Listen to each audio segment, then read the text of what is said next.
बिस्मिल्लाहिर्रहमानिर्रहीम। हज़रत शेखुल इस्लाम मुफ्ती तकी उस्मानी साहब दामत बरकातुहुम आलिया कितनी बड़ी शख्सियत हैं।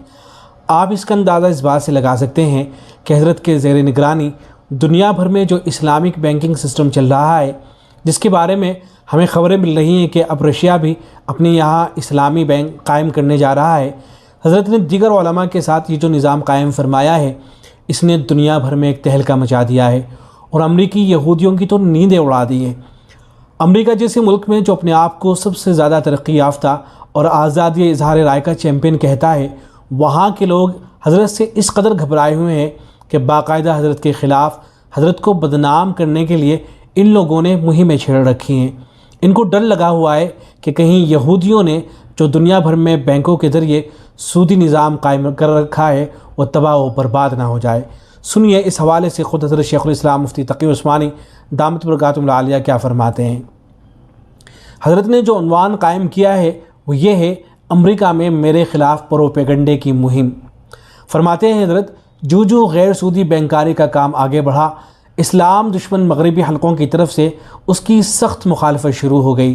ख़ास तौर पर अमेरिका में यहूदी लाबी ने मेरे ख़िलाफ़ एक मुहिम चलाई और हर कुछ दिन के बाद कोई ना कोई मकाला अखबारात या इंटरनेट पर इस्लामी फ़ाइनेंस के ख़िलाफ़ और ख़ास तौर पर मेरे ख़िलाफ़ छपना शुरू हो गया। इस सिलसिले में दसियों जारहाना मज़ामीन अमेरिका और बरतानिया में मेरे ख़िलाफ़ शाये हुए, जिनमें तनक़ीद से लेकर गाली गलोच तक हर उसलूब आजमाया गया था। ज़्यादातर मेरे ख़िलाफ़ मज़ामीन शाये करने वाले यहूदी थे और उन्होंने मुझे मालियाती दहशतगर्द और जुनूनी जिहादी करार दिया हुआ था।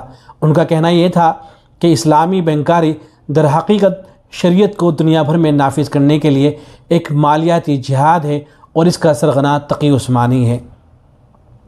आगे हज़रत फरमाते हैं कि अगर इन सब तहरीरों को नकल किया जाए तो एक पूरी किताब बन सकती है, लेकिन इन तहरीरों में शायद अहम तरीन तहरीर अमेरिका के डिक मॉरिस और एलियन मिकगेन की मुश्तरका तालीफ़ कैटास्ट्रॉफ़ी, जिसका मतलब ही तबाही होता है, हज़रत ने इसको अहम करार दिया है। फरमाते हैं कि डिक मॉरिस साबिक़ अमेरिकी सदर क्लिंटन का 20 साल तक सियासी मुशीर रहा है।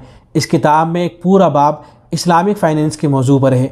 इसका बुनियादी मौजू तो इस्लामी बैंकारी और शरीयत की मुखालफत है, लेकिन पूरे बाब में सबसे ज़्यादा जारहाना तनक़ीद का हदफ मुझे बनाया गया है कि इस शख्स ने अमेरिका में इस्लामिक फ़ाइनेंस मुतारफ़ कराकर हमारे सरमायादाराना निज़ाम पर ज़रब लगाने की कोशिश की है। इस किताब के चंद इक़्तिबासात ज़ैल में पेश करता हूँ। डिक मॉरिस इस बाब के शुरू में लिखता है, हज़रत ने इंग्लिश में इक़्तिबासात नकल किए हैं और उनका तर्जुमा भी किया है। मैं तर्जुमा नकल कर रहा हूँ। तर्जुमा करते हुए हज़रत फरमाते हैं कि इस वक्त मजहबी क़ुव्वत की एक आलमगीर तहरीक है जिसका मकसद मगरबी और अमरीकी तर्ज़ ज़िंदगी को तबाह करके उसे फ़तह करना है। इस तहरीक का एक कलीदी ज़रिया मालियाती निज़ाम को शरीयत के मुताबिक बनाना है। ये अमल मुसलमान इंतहा पसंदों की मनसूबाबंदी के तहत अंजाम पा रहा है, जिसका मकसद तेल से पैदा शुदा दौलत और कलीदी इस्लामी अक़वाम की माशी क़ुव्वत को इस्लामी उसूलों के नाम पर हमारे इदारों, हमारी समाजी पॉलिसियों और आखिरकार हमारे अक़दार को हाईजैक करना है। अगर ये तहरीक इसी तरह क़ुव्वत और असर व नफूज़ हासिल करती रही तो ये हमारे तर्ज़ ज़िंदगी के लिए एक हकीकी तबाही होगी। ज़रा शेख तकी उस्मानी से मिलिए। ये एक मुमताज़ इस्लामिक स्कॉलर और पाकिस्तान के शरीयत कोर्ट के साबिक़ जज हैं। पाकिस्तानी अदलिया में इसके किरदार के अलावा 1999 में शेख तकी उस्मानी को एक नया किरदार मिला।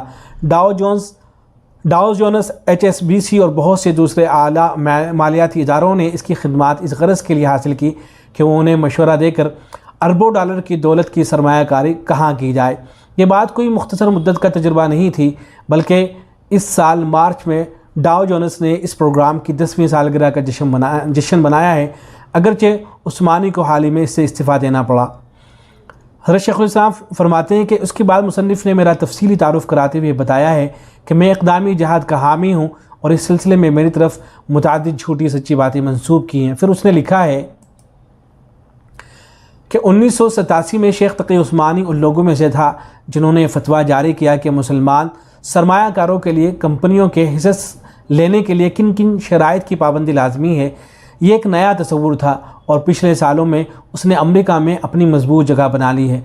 और शेख यानी तकी उस्मानी जो गैर मुस्लिमों से अपनी नफ़रत को ढका छुपा नहीं रखता, अब इस तहरीक का एक लीडर बन चुका है جو شریعت کے مطابق مالیاتی نظام کہلاتی ہے۔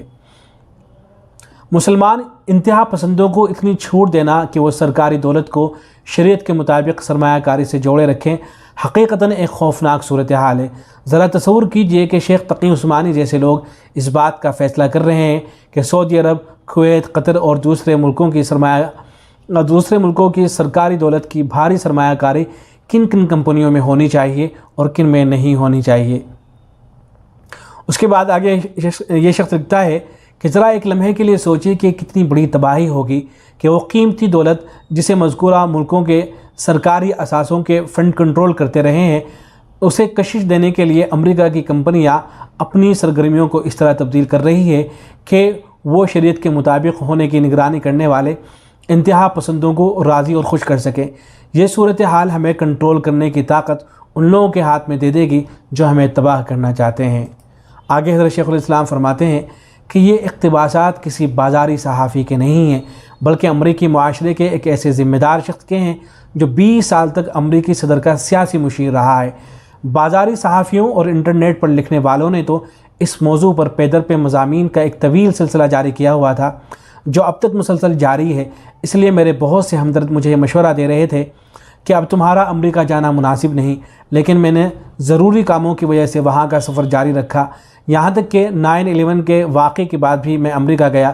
لیکن اس کے بعد جب میں نے دیکھا کہ امیگریشن میں مسلمانوں کی تفتیش ہی نہیں، تدلیل کا ناقابل برداشت سلسلہ شروع ہو گیا ہے، تو میں نے وہاں جانا بند کر دیا اور گائیڈنس فائنینس کے شریعہ بورڈ کی میٹنگز جس سے میں ابھی تک وابستہ ہوں، میں نے دوسرے ملکوں مثلاً مراکش یا شام یا مصر وغیرہ میں منتقل کر دی۔